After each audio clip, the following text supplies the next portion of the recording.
Las estructuras de la revolución científica. Thomas Kuhn. ¿Por qué suceden las revoluciones científicas?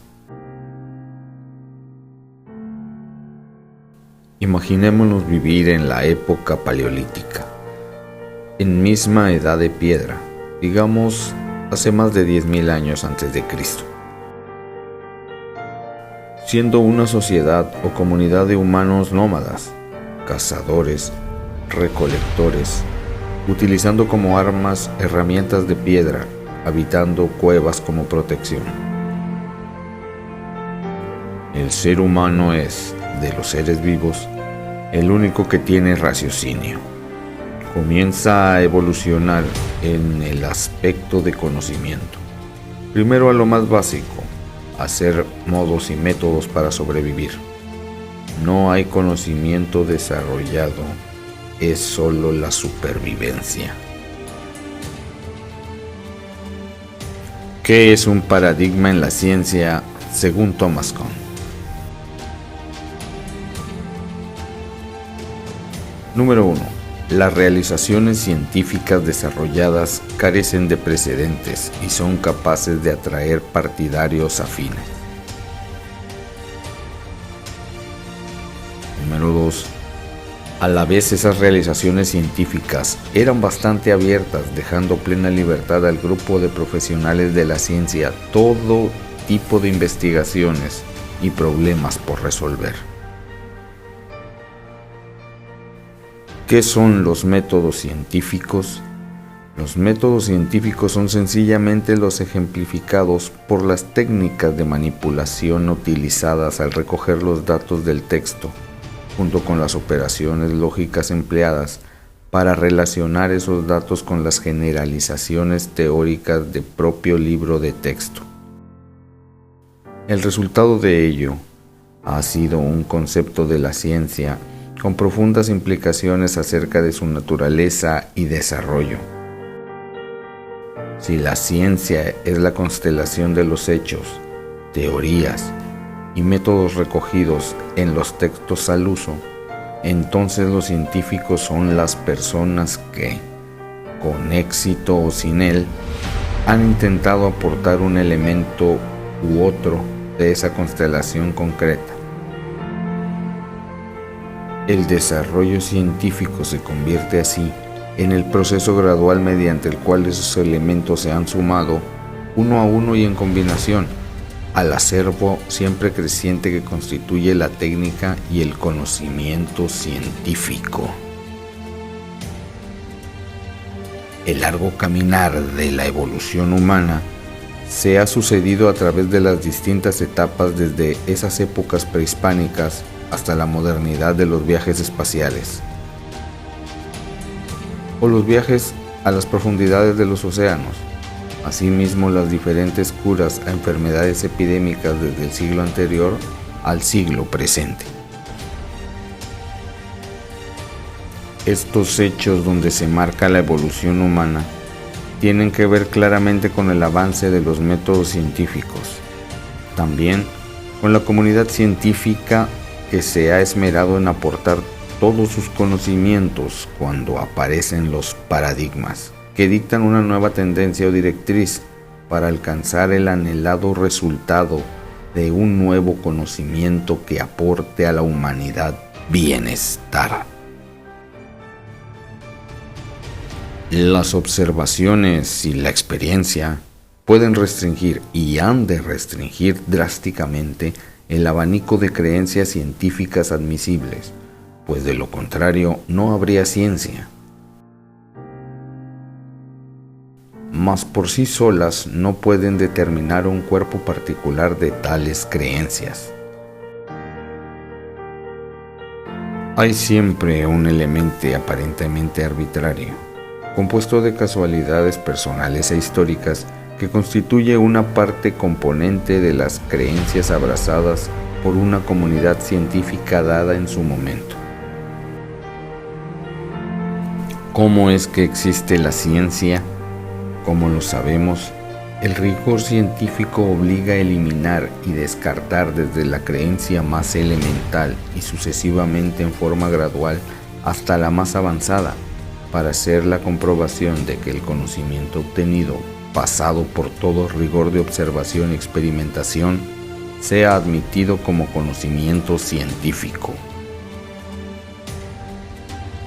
Considerando los métodos conocidos como el deductivo, inductivo, la comprobación, la falsación y el rigor, es extenuante y pueden pasar años, décadas, incluso siglos para alcanzar el resultado. Los episodios extraordinarios en los que se produce un cambio en los compromisos profesionales se conoce como revoluciones científicas. Se trata de los episodios destructores de la tradición que complementan la actividad ligada a la tradición de la ciencia normal. Los cambios, junto con las controversias que casi siempre los acompañan, constituyen las características definitorias de las revoluciones científicas. Estas características surgen con especial claridad de estudio, digamos, de la revolución newtoniana o de la revolución química. La ciencia normal significa la investigación basada firmemente en uno o más logros científicos pasados, logros que una comunidad científica particular reconoce durante algún tiempo como el fundamento de su práctica ulterior. Hoy en día, tales logros se reconocen en los libros de textos científicos tanto elementales como avanzados, aunque rara vez en su forma original.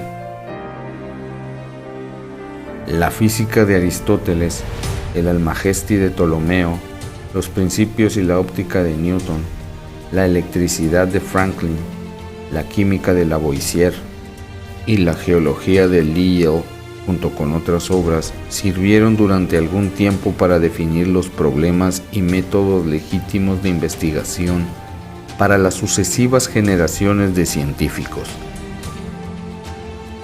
Eran capaces de hacer tal cosa porque compartían dos características esenciales. Sus realizaciones carecían hasta cierto punto de precedentes, que eran capaces de atraer a un grupo duradero de partidarios, alejándolos de los modos rivales de actividad científica, y a la vez eran lo bastante abiertas para dejarle al grupo de profesionales de la ciencia, así definido, todo tipo de problemas por resolver. Esto se trata de la formación de un paradigma a los logros que comparten estas dos características, término que se conecta estrechamente con el de la ciencia normal. Un ejemplo de paradigma en la historia es el de la revolución industrial que sucedió a finales del siglo XVIII hasta mediados del siglo XIX. Representó un cambio de paradigma que alteró fundamentalmente todos los aspectos de la vida cotidiana. En este periodo se presentó la transición de sociedades agrarias y rurales a sociedades industriales y urbanas.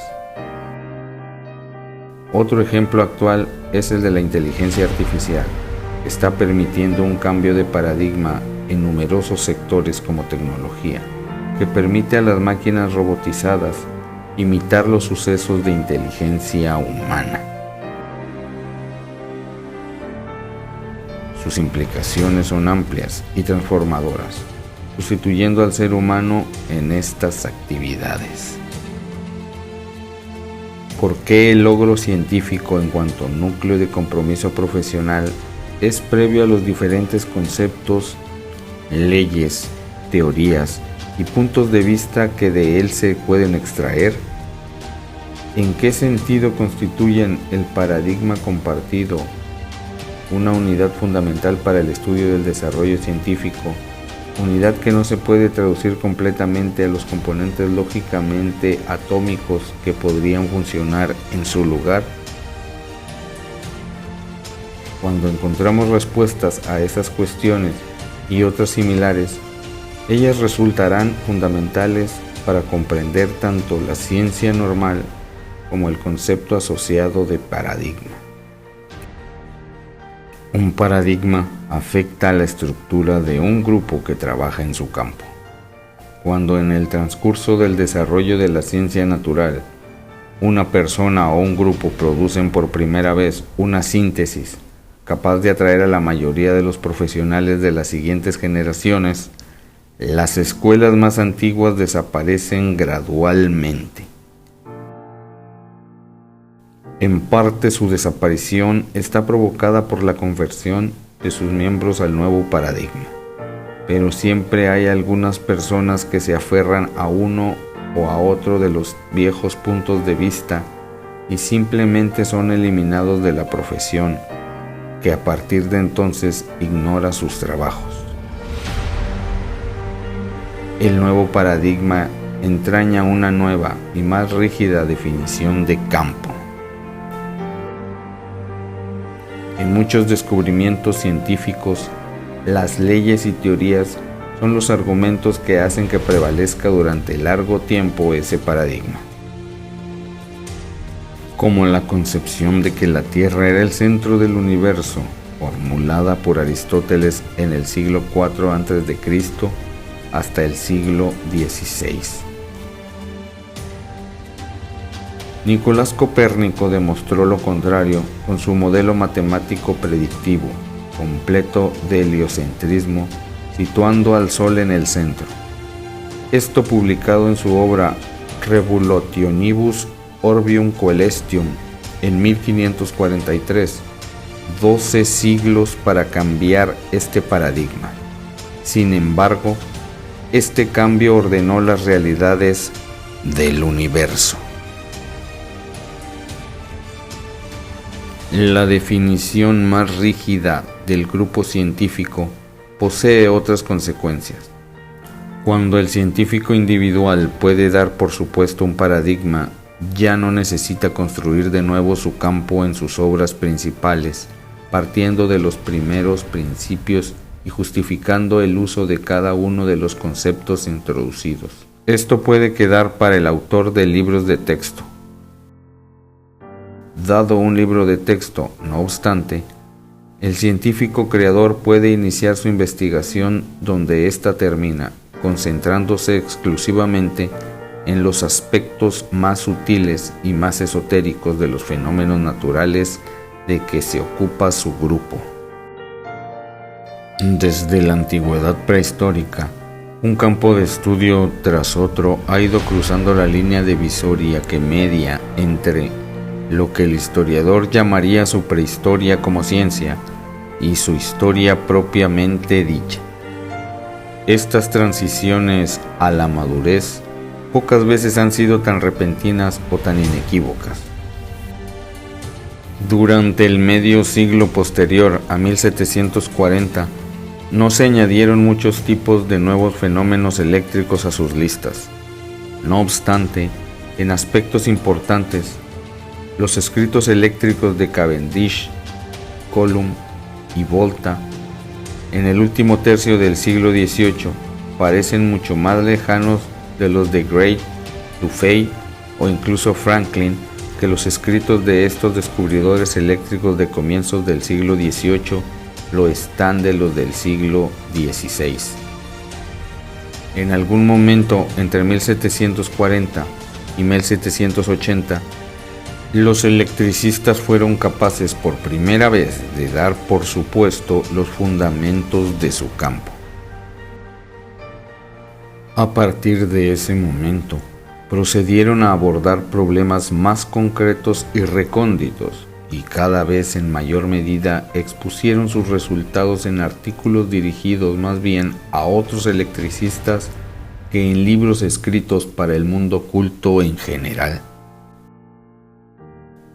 Adquirieron como grupo lo que habían logrado los astrónomos en la antigüedad y los estudiosos de movimiento en la Edad Media, los de óptica física a finales del siglo XVII logrando establecer un paradigma que demostró ser capaz de guiar las investigaciones de todo el grupo,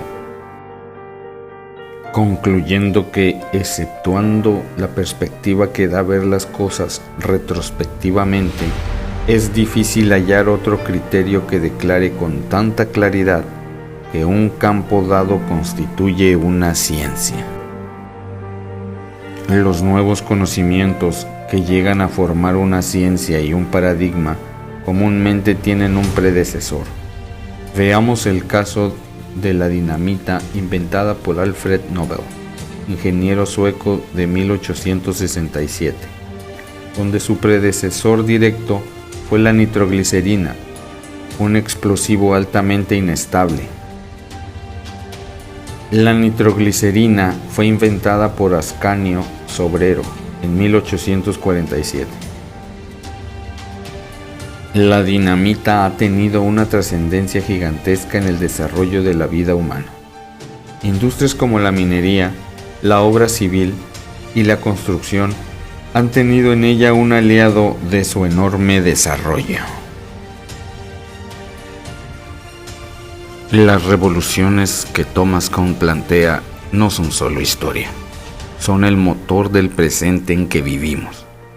Cada tecnología que usas nació de alguien que se atrevió a romper un paradigma absoluto.